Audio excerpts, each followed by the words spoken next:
এই ভিডিওতে আমি তোমাদেরকে দেখাবো কিভাবে মোবাইল ফোন থেকে এসএসসি রেজাল্ট চেক করতে পারবে। রেজাল্ট দেখার জন্য তোমাকে প্রথমত তোমার মোবাইলে থাকা ক্রোম ব্রাউজারটি ওপেন করতে হবে। ক্রোম ব্রাউজার থেকে অপশনে গিয়ে সার্চ করতে হবে ওয়েব বেসড রেজাল্ট।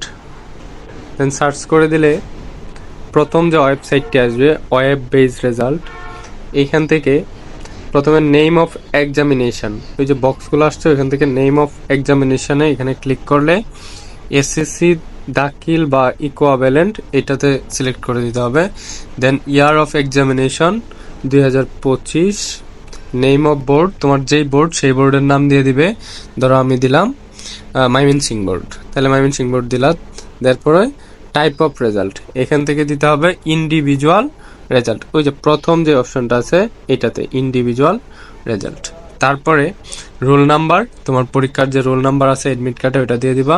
দেন রেজিস্ট্রেশন নাম্বার, তোমার এডমিট কার্ডে যে রেজিস্ট্রেশন নাম্বার আছে ওইটা দিয়ে দিবা। তারপরে এখান থেকে এই যে দেখো এই বক্সে একটা সংখ্যা আছে, যেমন লেখা আছে 8128, এটা আমি এই বক্সে দিয়ে দেবো 8128। দেওয়ার পরে ভিউ রেজাল্টে ক্লিক করলে তোমার রেজাল্টটা দেখাবে। পাবলিশ হওয়ার সাথে সাথে ভিউ রেজাল্টে ক্লিক করলে রেজাল্ট চলে আসবে।